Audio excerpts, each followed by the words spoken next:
Much. ഈ ലുമിനാരിസ് ക്ലബിൻ്റെ ആശയപരമായ ചിത്രം പിടിച്ചുകൊണ്ടിരിക്കുന്ന ടീച്ചർ, എൻ്റെ സംഘാടനത്തിന് എന്നും മുൻനിരയിൽ നിന്ന് പ്രവർത്തിക്കുന്ന സുരേഷ് സാർ, ഏറ്റവും പ്രിയപ്പെട്ട കുട്ടികളെ ഉൾപ്പെടെ ഇന്ന് ഈ സംവാദത്തിൽ വിവിധ വിഷയങ്ങൾ അവതരിപ്പിച്ചുകൊണ്ട് സംസാരിക്കുന്ന പ്രിയപ്പെട്ട അധ്യക്ഷന്മാരായിട്ടുള്ള കുട്ടികളെ എല്ലാവർക്കും നമസ്കാരം. അല്പം വിശദമായിട്ടുള്ള കാര്യങ്ങൾ നിങ്ങളുടെ അവതരണത്തിന് ശേഷം പറഞ്ഞത്.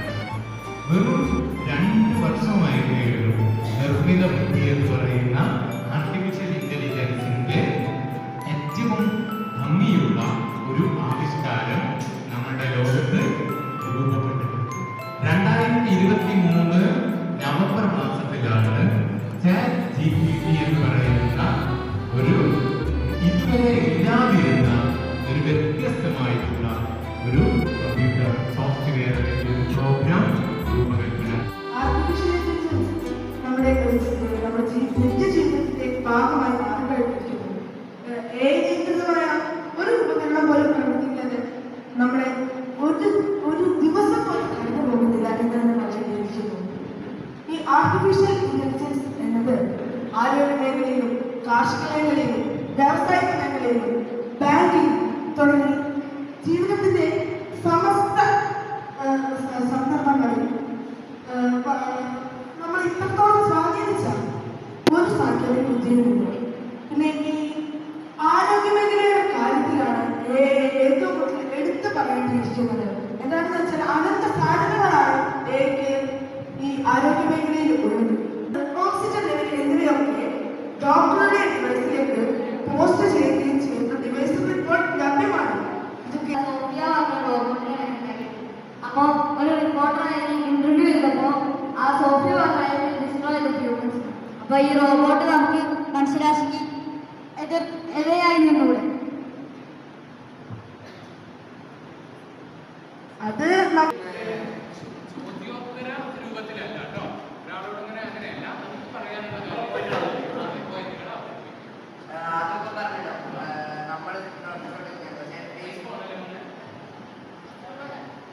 ഫേസ്ബുക്ക് ഒരു വട്ടം വർഷം കിട്ടിയാലും ഓർമ്മില്ല, അതിന്റെ ഇത് മുഴുവൻ പ്രവർത്തനമൊക്കെ നിർത്തിയിട്ടേണ്ട അവസ്ഥ ഉണ്ടായിരുന്നു. സ്വന്തമായിട്ട് ലാംഗ്വേജിലൊക്കെ അത് തന്നെ സംസാരിക്കുന്നു. നമുക്ക് അറിയാത്ത രീതിയിൽ അത് സംസാരിക്കാൻ തുടങ്ങും നമുക്കെതിരെ. അപ്പൊ ഫേസ്ബുക്ക് കുറച്ച് ദിവസങ്ങളിലേക്ക് നിർത്തിയിട്ടേണ്ട അവസ്ഥ വരാറ്. അപ്പോ ഇത് നമ്മള് പറയുന്ന പോലെ പറയാൻ പറ്റുമെന്ന് പറയാൻ പറ്റില്ല. അത് സ്വന്തമായിട്ട് നമ്മൾ കൊടുത്ത പോലെ റിയാക്ട് ചെയ്യുമെന്ന് പറയാൻ പറ്റില്ല. സ്വന്തമായിട്ട് അതിന്റെ പ്രവർത്തനങ്ങൾ ചെയ്യാൻ വായിക്കാനറിയാത്തവർക്കും മറ്റേ കമ്പ്യൂട്ടറിലോ സ്ക്രീൻ റൈറ്റേഴ്സ് വെക്കുകയാണെങ്കിൽ നമുക്ക് കുറച്ചുകൂടി ഹെൽപ്ഫുൾ ആയിട്ട് റീഡിങ് ചെയ്യും. പിന്നെ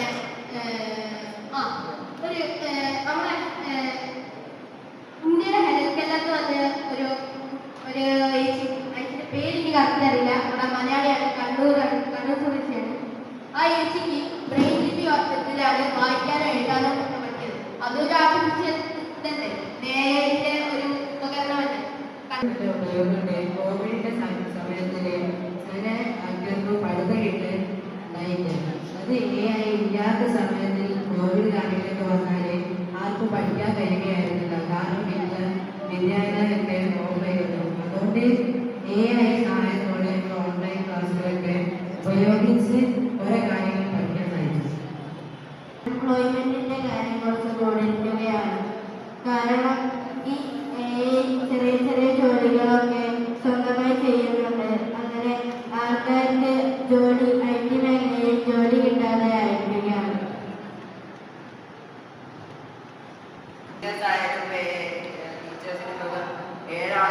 ഒരാളായി മാറിക്കഴിഞ്ഞപ്പോ ഏത് ജോലി നോക്കിയാലും പാടുകൾ തുറന്നുകൊണ്ടിരിക്കുകയാണ്. എല്ലാവരും നിയന്ത്രിക്കുന്ന തലത്തിലേക്ക് മാറിക്കഴിഞ്ഞാൽ മറ്റു ജോലികളിലേക്ക് ആൾക്കാരുണ്ടാകും.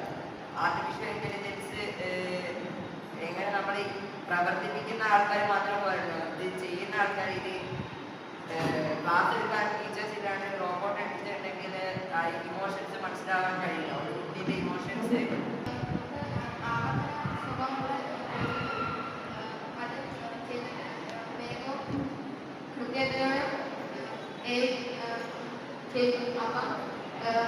മനുഷ്യർക്ക് പ്രയത്നമുള്ള ജോലികൾ അവർക്ക് ചെയ്യും. ഉണ്ടാക്കാൻ നല്ല ചെലവേറിയതാണ്. പിന്നെ ഇവിടെ തന്നെ പറഞ്ഞ പോലെ തന്നെ എയുടെ നമ്മുടെ യാഥാർത്ഥ്യ ബുദ്ധിയിലൂടെ ഗവർണർ കണ്ടുകൊണ്ടിരിക്കുന്നുണ്ട്. പിന്നെ കാരണം എല്ലാവരും ജോലി പോകുന്നു. പിന്നെ നമ്മളെ ഇമോഷണലി നല്ല ബുദ്ധിമുട്ടുണ്ട്. കാരണം നമുക്ക് സ്ട്രെസ്സും ഡിപ്രഷനും നല്ലപോലെ ഉണ്ടാകുന്നുണ്ട്. യുഗത്തിലെ പ്രധാന വെല്ലുവിളികളൊന്നാണ് 90% ആളുകളും അതിന്റെ ഉപഭോക്താക്കളായി മാറുന്നു. എന്നാൽ ഒരു 10% ആളുകൾ മാത്രമാണ് വികസിപ്പിക്കുന്ന കാര്യത്തിൽ ശ്രദ്ധ കേന്ദ്രീകരിച്ച് അതിന്റെ ഗുണങ്ങൾ പറ്റുന്നത്. ടെലി കമ്മ്യൂണിക്കേഷൻ കമ്പനികൾ സാധാരണക്കാരോട് ചെയ്യുന്നതെന്നാണ് 27 ദിവസം കൂടുന്തോറും മൊബൈൽ റീചാർജ് ചെയ്യാനായി ഒരാളിൽ നിന്ന് കണക്കാക്കുന്നത് 300 രൂപയും 50 പൈസയുമാണ്. ഒരു ശരാശരി സാധാരണക്കാരായ മനുഷ്യൻ ഉപകരണമായ മൊബൈൽ ഫോൺ ഉപയോഗിക്കാനാണ് ഇത്തരം റീചാർജുകൾ ചെയ്യുന്നത് എന്ന് ഓർക്കണം. മനുഷ്യർ ഉപയോഗിക്കുന്ന മനുഷ്യനിർമ്മിതമായ ഒരു ഉപകരണം മാത്രമാണ് എന്ന് ഇപ്പോൾ മനുഷ്യർ മറന്നിരിക്കുന്നു എന്ന് തന്നെ പറയാം. സാങ്കല്പിക ലോകത്തിൽ നിന്ന് യാഥാർത്ഥ്യത്തിലേക്ക് നാം തിരിച്ചറിഞ്ഞേണ്ടതുണ്ട്. അതുപോലെ ഇപ്പോൾ മനുഷ്യന്റെ ജീവിതത്തിലെ ഒരു ഭാഗമായപ്പോൾ നമുക്ക് ഒരു കാര്യത്തെക്കുറിച്ച് ചിന്തിക്കാതെ നമ്മൾ യോട് ചോദിച്ചിട്ട് അതിൻ്റെ പിക്ചേഴ്സും ഇതൊക്കെ നമ്മളാണ് അതിൻ്റെ കൂടെ എടുക്കുന്നത്. അപ്പോൾ ഉപയോഗമാണ്. ഒരാളെ വെച്ച് ചെയ്തിട്ട് ആ രാജ്യത്തിലേക്ക് പോയാലും ഇവർക്ക് ഉപയോഗിച്ചിട്ട് അവിടുത്തെ CCTV ക്യാമറ കാണുകയും അവിടുത്തെ ആൾക്കാരോട് സംസാരിച്ചിട്ട് ഇങ്ങോട്ടേക്ക് വിളിക്കുകയും ചെയ്യും. പിന്തുണയ്ക്കുന്നില്ല. അദ്ദേഹം ഇതെല്ലാം ലോകത്തോട് പറയാൻ വേണ്ടി തന്റെ ഗൂഗിളിലുള്ള ജോലി പോലും റിസൈൻ ചെയ്തിട്ടുണ്ട്. അപ്പൊ അത്രയ്ക്ക് മോശമാണ് യൂസ് ചെയ്യണമെന്ന് തീരുമാനിക്കുന്നത്. അതുകൊണ്ട് നമ്മൾ എങ്ങനെ അത് യൂസ് ചെയ്യുന്നത് ആർട്ടിഫിഷ്യൽ ഇന്റലിജൻസിന്റെ ഒരു പ്രധാന നല്ലൊരു പിതാവ് എന്ന് പറയുന്ന രീതിയിലേക്ക് ജോബിനെ മാറി ഒരു കണ്ടിട്ടുണ്ടായിരുന്നു. അയാൾ ഗൂഗിളിൽ നിന്ന് റിസൈൻ ചെയ്തിട്ടുണ്ട്. അയാൾക്ക് തന്നെ പേടിയായിട്ട് ഇനി ഇത് മനുഷ്യനെ നിയന്ത്രിക്കുന്ന റോബോട്ട് മനുഷ്യനെ നിയന്ത്രിക്കുന്ന പേടിച്ചിട്ടാണ് അയാൾ പറയുന്നത്. ഇനി ഇപ്പൊ ഞാൻ നഷ്ടങ്ങളാണല്ലോ ഇതൊക്കെ ജോലി സാധ്യതകൾ ഉണ്ടാവുമ്പോൾ നമ്മൾ ചിന്തിക്കണമല്ലോ. മനസ്സിലായി. അതിനോട് മാറിയിട്ട് നമ്മളും കൂടെ കുറച്ച് കൂടെ പണത്തിന് അല്ല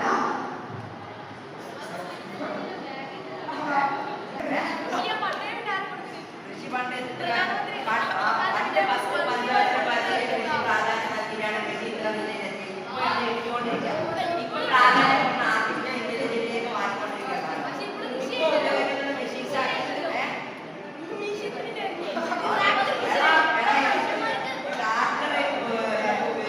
ഒരു സാധാരണ കർഷകനാണ് ഉപയോഗിക്കാനുള്ള പൈസ ഉണ്ടാകും. എല്ലാ പൈസ ആൾക്കാരും കൊടുക്കും. ബാങ്കിന് ലോൺ എടുക്കാൻ തിരിച്ചടയ്ക്കാനുള്ള കഴിവുണ്ടോ അത് നോക്കിയിട്ട് ഒരു ബാങ്ക് പൈസ കൊടുക്കും. ബാങ്കിന് പറഞ്ഞ ലോൺ എടുക്കുന്നത് ലോൺ എടുക്കാനുള്ള ആ ഒരു കർഷകൻ അത് തിരിച്ചടയ്ക്കാനുള്ള സബ്സിഡിയോ നോക്കും. ബാങ്ക് അതിലോ നോക്കിയിട്ട് ലോൺ കൊടുക്കും. ഇല്ലാണ്ട് ഒരു ലോൺ വെറുതെ കൊടുത്തിട്ടുണ്ടെങ്കിൽ അടയ്ക്കാൻ പറ്റാത്ത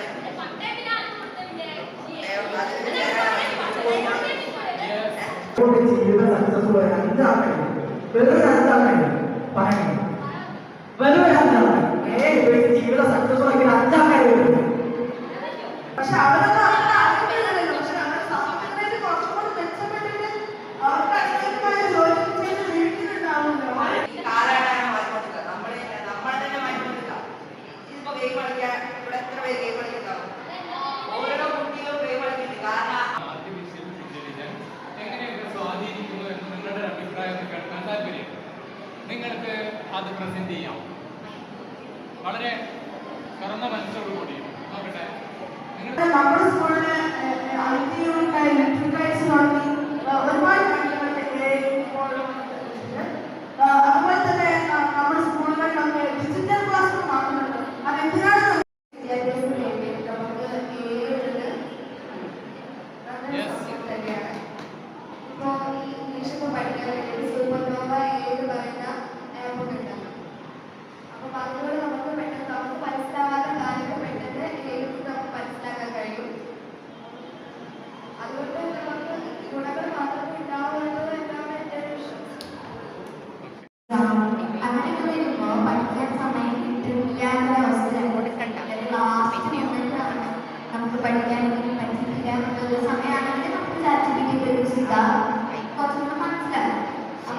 ചുരുക്കി പറയാൻ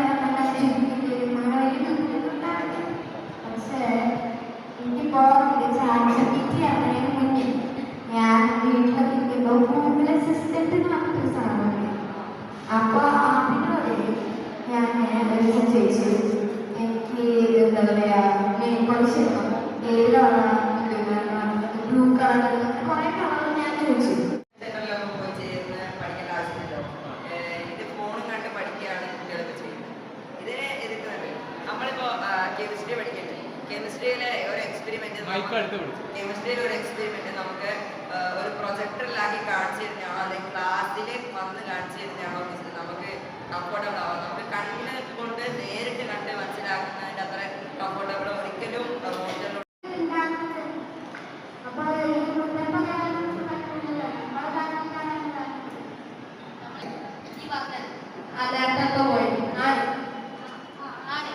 ഒരു ഹ്യൂമനും ബുദ്ധിവർക്കായി ഈ മറ്റുള്ള നമ്മളിപ്പോ പഴയ മൊബൈൽ ഒരാളെ മറ്റൊരാളെ മൊബൈൽ അത് ഉപയോഗിച്ചിട്ടാണ് ഇയാൾ പറഞ്ഞത്.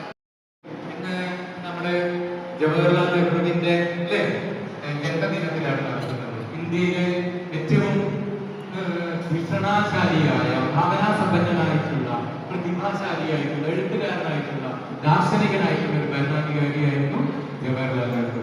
അദ്ദേഹത്തിന്റെ മറ്റ് ഭരണാധികാരികളിൽ നിന്ന് വ്യത്യസ്തമായിട്ട് ഏറ്റവും എടുത്തു പറയത്തക്ക ഒരു സവിശേഷത എന്ന് പറയുന്നത് ശാസ്ത്രീയ മനോഭാവം ഉയർത്തിപ്പിടിച്ചൊരു വ്യക്തിയായിരുന്നു. മനസ്സിലായോ? സയന്റിഫിക് ടെമ്പറമെന്റ് എന്ന് പറയും. അത് ജീവിതത്തിൽ പ്രാക്ടീസ് ചെയ്യുകയും അതേപോലെ തന്നെ ഇന്ത്യക്കാരായിട്ടുള്ള എല്ലാ ആളുകളിലും ഉണ്ടാവണമെന്ന് കരുതുകയും ചെയ്തിട്ടുള്ള ആ മഹാന്റെ ഓർമ്മ ദിനത്തിലാണ് നമ്മൾ ഇന്ന് ഈ ആർട്ടിഫിഷ്യൽ ഇന്റലിജൻസിനെ കുറിച്ച് ചർച്ച ചെയ്യുന്നത് എന്നുള്ളത് വളരെ പ്രധാനപ്പെട്ടതാണ്. അപ്പൊ ഞാൻ ഒന്ന് രണ്ട് കാര്യങ്ങൾ നിങ്ങളോട് സൂചിപ്പിക്കാം. വാസ്തവത്തിൽ ആർട്ടിഫിഷ്യൽ ഇന്റലിജൻസ് എന്ന് പറയുന്നത് ഈ അടുത്ത കാലത്തുണ്ടായ സംഗതിയല്ല. ലോകത്തെ ഞെട്ടിച്ച മറ്റൊരു സംഭവം എന്താണെന്ന് വെച്ചാൽ ചൈനക്കാരുടെ കണ്ടുപിടുത്തമായ ഡീപ് സീക്ക് എന്ന് പറയുന്ന ഒരു സ്വതന്ത്ര, അതായത് അതിന്റെ സോഴ്സ് കോഡ് അടക്കം എല്ലാവർക്കും ഉപയോഗിക്കാൻ പറ്റിയിട്ടുള്ള ഫ്രീ ആയി ഉപയോഗിക്കാൻ പറ്റിയിട്ടുള്ള ഒരു റിസർച്ച് കോഡ് കണ്ടെത്തിയെന്നതാണ്.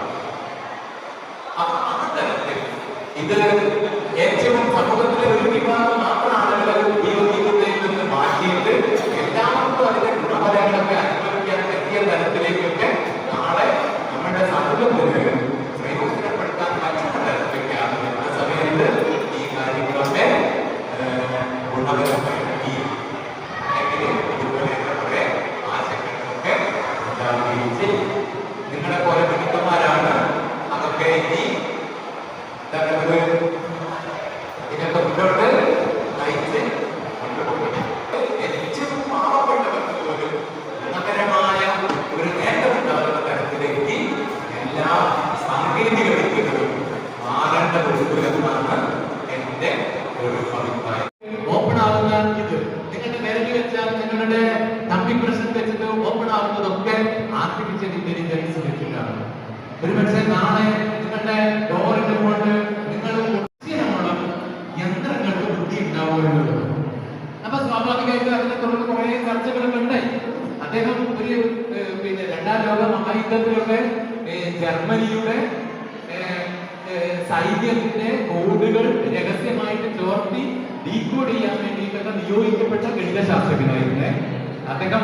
പക്ഷേ നിർഭാഗ്യവശാൽ ജയിലിൽ അടയ്ക്കപ്പെടുകയും ജയിലിൽ നിന്ന് ആത്മഹത്യ ചെയ്യുകയാണ് ചെയ്തത്. അത് അദ്ദേഹത്തിന്റെ ഒരു ദുർവിധി അങ്ങനെയായിപ്പോയി. ആ മനുഷ്യനാണ് ഇന്ന് നമ്മൾ ചർച്ച ചെയ്യുന്ന കാര്യങ്ങൾ 3/4 നൂറ്റാണ്ട് മുമ്പ് തന്നെ ആദ്യമായിട്ട് അവതരിപ്പിക്കുന്നത്. അദ്ദേഹം മുന്നോട്ട് വെച്ച ഒരു ടെസ്റ്റ് ഉണ്ട്. ഇന്നും അത് ആരും തള്ളിക്കളഞ്ഞിട്ടില്ല. അതിന് ട്യൂറിംഗ് ടെസ്റ്റ് എന്നാണ് പറയുക. എന്താണ് ഈ ട്യൂറിംഗ് ടെസ്റ്റ് എന്ന് പറയുന്നത്? ഒരു മെഷീൻ, നിങ്ങളൊരു മെഷീനെ തിരഞ്ഞെടുക്കുന്നു. ആ മെഷീൻ മനുഷ്യന്റെ ചോദ്യങ്ങൾക്ക് സ്വാഭാവികമായിട്ടുള്ള തരത്തിൽ യന്ത്രമാണോ മനുഷ്യനാണോ എന്ന് തിരിച്ചറിയാൻ പറ്റാത്ത തരത്തിൽ മറുപടികൾ പറയുകയാണെങ്കിൽ ആ യന്ത്രം ട്യൂറിംഗ് ടെസ്റ്റ് പാസ്സായി എന്നാണ് അർത്ഥം. അങ്ങനെ വാസ്തവത്തിൽ അതിലൊരു യാഥാർത്ഥ്യമുണ്ട്. കാരണം ഒരു സുപ്രഭാതത്തിൽ പെട്ടെന്ന് ഒരു ജീവിതത്തിന്റെയോ അല്ലെങ്കിൽ സംസ്കാരത്തിന്റെയോ അല്ലെങ്കിൽ ഒരു ജനതയുടെ അതുവരെ തുടർന്നു വരുന്ന ശീലങ്ങളും തൊഴിൽ അവസരങ്ങളും തൊഴിൽ ഇടങ്ങളും ഒക്കെ ഒരേ ഒരു വാക്യം. ലോകത്തിലെ എല്ലാ സമൂഹവും ആഗ്രഹിക്കുന്നത് ഏറ്റവും നല്ല സമൂഹത്തെ രൂപപ്പെടുത്താൻ. കാരണം മനുഷ്യൻ ഒരു സമൂഹ ജീവിയാണ്. ആ സമൂഹത്തിനെ മറന്നുകൊണ്ട് നിങ്ങൾ എത്ര വലിയ മഹാനായിക്കോട്ടെ, പക്ഷെ സാമൂഹ്യ വിരുദ്ധ മനോഭാവമാണെങ്കിൽ നിങ്ങളെ കൊണ്ട് ആ സമൂഹത്തിന് ഒരു ഗുണവുമില്ല എന്നാണ് അർത്ഥം. അതുകൊണ്ട് നമ്മളുടെ സമൂഹത്തിന്റെ ഒരു ഭാഗമായതുകൊണ്ട് സമൂഹത്തിന്റെ കൂടി നന്മയ്ക്ക് വേണ്ടി പ്രവർത്തിക്കുമ്പോഴാണ്, അങ്ങനെ എല്ലാവരും പ്രവർത്തിക്കാൻ തുടങ്ങുമ്പോഴാണ് ഏറ്റവും നല്ല ഒരു സാമൂഹ്യ ജീവിതം, സുഖവും സമാധാനവും ആഹ്ലാദവും പരസ്പര സഹകരണവും ഒക്കെ ഉള്ള ഒരു സമൂഹത്തിനെ കെട്ടിപ്പടുക്കുക എന്നതായിരിക്കണം നമ്മുടെ എല്ലാവരുടെയും ലക്ഷ്യം. കേട്ടോ? യെസ്, അത്ര എനിക്ക് പറയാനുണ്ട്. അത് അങ്ങനെ ആ ഒരു ലക്ഷ്യം, ആ ഒരു സങ്കല്പം നിങ്ങളുടെ എല്ലാ ചിന്തകളുടെയും അടിപ്പടമായിട്ട് കിടക്കണം. അപ്പൊ നിങ്ങൾക്ക് ഏത് തരത്തിലുള്ള തീരുമാനവും തെറ്റാതെ എടുക്കാൻ പറ്റും. ഓക്കെ, എല്ലാവർക്കും കുട്ടികളെ വളരെ നന്നായി സജീവമായി പങ്കെടുക്കുകയും കേട്ടിരിക്കുകയും ചെയ്തു. നമുക്ക് എയെ കുറിച്ച് നിങ്ങൾ ഒരുപാട് സംശയങ്ങൾ ഉന്നയിച്ചു. അതിനുള്ള ഉത്തരം നിങ്ങൾക്ക് കിട്ടിയിട്ടില്ല എന്ന് നമുക്കറിയാം. കൂടുതൽ അന്വേഷിച്ച് റെഫർ ചെയ്ത് സാർ കുറെ കാര്യങ്ങൾ നിങ്ങൾക്ക് പറഞ്ഞു തരികയും ചെയ്തു. ഒരുപാട് പ്രശ്നങ്ങൾ, എയുടെ സാധ്യതകൾ, പരിമിതികൾ, സാധ്യതകൾ ധാരാളം, പരിമിതികളും ഉണ്ട്. എന്തായാലും പിന്നോട്ടുള്ള ഒരു നടപ്പ് സാധ്യമല്ല എന്ന് നമുക്ക് അറിയാം. ശാസ്ത്രം പുരോഗമിക്കുന്നതിനനുസരിച്ച് മനുഷ്യ ജീവിതം എളുപ്പമാവുകയും ഒരുപാട് സൗകര്യങ്ങളും സുഖസൗകര്യങ്ങളൊക്കെ വർദ്ധിക്കുന്നത് നമുക്കറിയാം. ശാസ്ത്രത്തെ നമുക്ക് ഒരിക്കലും, ശാസ്ത്രമാണ് നമ്മെ ഉന്നതിയിലേക്ക് എത്തിച്ചത് അല്ലേ? ശാസ്ത്രം കണ്ടുപിടിച്ചതും എല്ലാം അച്ഛൻ്റെ കണ്ണ് ഡോക്ടർ ചെയ്തു. പണ്ടൊക്കെ ആണെങ്കിൽ ഒരു 3 ദിവസം അവിടെ കിടക്കണമായിരുന്നു. ഇത് രാവിലെ 8 മണിക്ക് എത്തി, 9 മണിക്ക് ഓപ്പറേഷൻ കഴിഞ്ഞ് 10 മണിക്ക് പോയിക്കൊള്ളാം കഴിഞ്ഞു. പുതിയ സാങ്കേതിക വിദ്യകളാണ്. അപ്പോൾ ഇതിന് ദോഷങ്ങളുണ്ട്. പക്ഷെ അത് ഉപയോഗിക്കുന്നത് നമ്മുടെ നേരത്തെ സൂചന ഉപയോഗിക്കുന്ന ഒരു സംവാദത്തിൽ വരുമ്പോൾ നമ്മുടെ മലയാളികളെല്ലാം ഓർക്കുന്ന ഒരു വാക്യം, ഏറ്റവും മഹാനായ ഒരു മലയാളികളാണ് ശ്രീനാരായണ ഗുരുവിന്റെ വാദിക്കാനും ജയിക്കാനുമല്ല അറിയാനും അറിയിക്കാനുമാണ് ഞാനിവിടെ വന്നതെന്ന് പറഞ്ഞ് സംവാദങ്ങളിൽ പങ്കെടുത്തിരുന്ന ഒരു മഹാൻ വ്യക്തിത്വമാണ് ഗുരു. അപ്പൊ നമ്മളൊരു ചർച്ചയിൽ പോകുമ്പോൾ, ഡിബേറ്റിൽ പങ്കെടുക്കുമ്പോൾ എപ്പോഴും നമ്മുടെ ഒരു ആപ്തവാക്യം അങ്ങനെയായിരിക്കണം. ഇനി മുതൽ എന്തായാലും ഒരു വളരെ നല്ലൊരു ടോപ്പിക്ക് വരികയും ജൂനിയറി സംഘങ്ങളായ നിങ്ങളെല്ലാവരും നല്ല രീതിയിൽ പ്രിപ്പയർ ചെയ്ത് വരികയും വളരെ ചൂട് പിടിച്ച ചർച്ചകളിലും വാഗ്വാദങ്ങളിൽ ഏർപ്പെടുകയൊക്കെ ചെയ്തിട്ടുണ്ട്. പക്ഷെ ഇവിടെ എച്ചമും ടീച്ചറോട് പറഞ്ഞതുപോലെ നമ്മൾ കുറച്ചുകൂടെ ചർച്ചകളെ അത്തരത്തിൽ സജീവമാക്കാൻ അടുത്ത തവണ നമ്മൾ ശ്രമിക്കാം. നമുക്ക് ഒരു പോയിന്റിൽ പറഞ്ഞിട്ട് ഇങ്ങനെ അതിന്റെ ബാക്കി പറയുക എന്നുള്ളത് സ്വാഭാവികമാണ്. നമ്മൾ ആത്മാർത്ഥമായി പഠിച്ചിട്ട് വരുന്ന പോയിന്റിനെ എന്താ പറയാ ശരിയാണെന്ന് കാണിക്കാൻ വേണ്ടിയിട്ടുള്ള ഒരു ത്വര സ്വാഭാവികമാണ്. ഞാനും ഒക്കെ അത് ചെയ്തിട്ടുണ്ട്. പക്ഷേ നമ്മളൊരു ചർച്ച, ആരോഗ്യകരമായൊരു ചർച്ച, നമുക്ക് മറ്റേ ആളുടെ പോയിന്റ് എന്താണെന്ന് നമ്മളുടെ തലയിൽ ഒരു വെളിച്ചം വരിക എന്നുള്ളതാണ് സത്യത്തിൽ ഡിബേറ്റിന്റെ ഉദ്ദേശം. നമ്മൾ പറഞ്ഞ പോയിന്റിൽ മാത്രം നിൽക്കുക എന്നുള്ളതല്ല. അവസാനം നമുക്കൊരു ഇതിന്റെ ഏറ്റവും അവസാനം നമുക്കൊരു കുറച്ചുകൂടെ ഒരു വ്യക്തത വരും, ക്ലാരിറ്റി വരും. ആ ഒരു ക്ലാരിറ്റിയോട് കൂടി നമ്മൾ ഇവിടുന്ന് പുറത്ത് കിടക്കുക എന്നുള്ളതാണ് അതിന്റെ ഒരു ഏറ്റവും പ്രധാനപ്പെട്ട ഒരു റിസൾട്ട് എന്ന് പറയുന്നത്. പിന്നെ ഈ വിഷയത്തിലേക്ക് വരികയാണെങ്കിൽ ഇവിടെ എനിക്ക് തോന്നുന്നു ടീച്ചറൊക്കെ അവസാനം പറഞ്ഞ പോയിന്റ് എമ്പതി എന്ന് പറഞ്ഞൊരു കാര്യം. നമ്മൾ അപ്പത്തിരിക്കുന്ന ആളെ, നമ്മൾ കാണുന്ന എതിരായിട്ടുള്ള മനുഷ്യനെ ഞാനാണ് ആ മനുഷ്യനെങ്കിൽ എന്ന് ചിന്തിക്കാൻ പറ്റുന്ന ഒരു വിവേകം, മാഷിയുടെ പറഞ്ഞ പോലെ മനുഷ്യത്വം എന്ന് പറയുന്നത് മനുഷ്യന് മാത്രം ആണ് ഉള്ള ഒരു കാര്യം. അപ്പൊ അതിനെ കടന്നു വെക്കുന്ന രീതിയിൽ ഇത് വളരുമോ എന്നൊരു ആശങ്ക ഉള്ള ഒരാൾ തന്നെയാണ്. കാരണം അതിമനോഹരമായ ചിത്രം വരയ്ക്കുന്ന ആപ്പുകളും അല്ലെങ്കിൽ സാങ്കേതിക വിദ്യ ഇപ്പോൾ വന്നു കഴിഞ്ഞു. പക്ഷെ മൗലികമായ ഒരു മനുഷ്യ ചിത്രം വരയ്ക്കുമ്പോഴാണ് അതിന് വിധത്തിൽ അതിനൊരു മൂല്യം ഉണ്ടാകുന്നത്. മറ്റേതെല്ലാം നമ്മളിങ്ങനെ കണ്ടു പോകും. ഞാനിപ്പോൾ കാണുന്ന ഈ ടെക്നോളജിയുടെ അതിഭീകരമായ വളർച്ചയിലുള്ള ഒരു പ്രശ്നം ഞാൻ കാണുന്നത് വെച്ചാൽ നമ്മുടെ കൗതുകം നമുക്ക് നഷ്ടപ്പെടുക. കൊച്ചു കുട്ടികൾക്ക് ഇപ്പോൾ കൗതുകം, അവര് മൊബൈലിലൂടെയും ടിവിയുടെ സ്ക്രീനുകളിലൂടെയും വലിയ ഉറപ്പായിട്ടുള്ള കാഴ്ചകളിലൂടെയും ലോകത്തുള്ള എല്ലാ കാര്യങ്ങളും വളരെ കുഞ്ഞു പ്രായത്തിൽ തന്നെ അറിയുമ്പോൾ ഈ ജിജ്ഞാസ കൗതുകം എന്നൊക്കെ പറയുന്ന കാര്യങ്ങൾ നഷ്ടപ്പെട്ടു പോകുമ്പോൾ അല്ലെങ്കിൽ കുറഞ്ഞു പോകുമ്പോൾ വളരെ പ്രശ്നം. അത് ഈ അടുത്തൊരു തലമുറ വലുതായി വരുമ്പോഴായിരിക്കും ചിലപ്പോൾ അതിന്റെ പ്രശ്നങ്ങൾ മനസ്സിലാവുന്നത്. എങ്കിലും ഇവിടെ ചെമ്മത്തെ സൂചിപ്പിച്ചതുപോലെ നമുക്കിനി ഒരു പിന്നോട്ട് നടക്കില്ല. അപ്പോൾ ഈ ടെക്നോളജി വളർന്നു വരുമ്പോൾ വികസിക്കുമ്പോൾ അതിനകത്തുള്ള പ്രശ്നങ്ങളെ കണ്ടു വളരുന്നത്. ഇപ്പൊ നിങ്ങൾ കുറെ പേര് അതിന്റെ ഇന്ന പ്രശ്നങ്ങളില്ലേ എന്നൊക്കെ പറഞ്ഞു. സത്യത്തിൽ ആ പ്രശ്നങ്ങളെ കാണുന്ന നിങ്ങളിലാണ് ഇതിന്റെ ഭാഗം. കാരണം ഇവിടെ ഇതിനെ സപ്പോർട്ട് ചെയ്യുന്ന ആളുകൾ പറയുന്നത് നിങ്ങളത് ഉപയോഗിക്കുന്നില്ല. തീർച്ചയായിട്ടും ഉപയോഗിക്കുന്നുണ്ട്. അപ്പൊ ഉപയോഗിക്കുമ്പോൾ തന്നെ ഇതിന്റെ ആപത്തുകളെ മുന്നോട്ട് കാണുന്ന ഭാവി തലമുറയായ നിങ്ങൾ അപ്പൊ എന്ത് ചെയ്യും? ആ പ്രശ്നങ്ങൾ വരാത്ത രീതിയിൽ ഇപ്പോൾ ചെമ്മയോട് സൂചിപ്പിച്ചു, ഒരു പ്രശ്നമുള്ള ക്വസ്റ്റ്യൻ ചോദിച്ചപ്പോൾ ആ ചോദ്യത്തെ അപ്ഡേറ്റ് ചെയ്യുന്ന രീതിയിൽ ആ സാങ്കേതിക വിദ്യ മാറ്റി. അപ്പൊ അത്തരത്തില് ഇതിനകത്തുള്ള പാളിച്ചകൾ അല്ലെങ്കിൽ പിന്നെ ആപത്തുകൾ വിപത്തുകളെല്ലാം മാറ്റുന്ന രീതിയിൽ അല്ലെങ്കിൽ ഇനി വരുന്ന സാങ്കേതികതയെല്ലാം മാറ്റാൻ നിങ്ങൾ ഉൾപ്പെടെയുള്ള ഇപ്പോഴത്തെ കുട്ടികൾ നാളത്തെ ടെക്നോക്രാറ്റുകളായ നിങ്ങൾക്ക് കഴിയട്ടെ എന്ന് വിചാരിക്കുന്നു. നേരത്തെ പല പ്രശ്നങ്ങളും എനിക്ക് പേഴ്സണലായിട്ടുള്ള സമയക്കുറവുകൊണ്ട് ഞാൻ പറയുന്നില്ല. അതായത് നിങ്ങളോട് പങ്കുവയ്ക്കാനുള്ള ഇതിനകത്തുള്ള വിഷയങ്ങളൊക്കെ ഉണ്ടായിരുന്നു. നമുക്ക് അടുത്ത ഘട്ടത്തിലാവാം. ഇത്രയൊക്കെ തൽക്കാലം പറയാനുള്ളൂ. എല്ലാവർക്കും അഭിനന്ദനങ്ങൾ.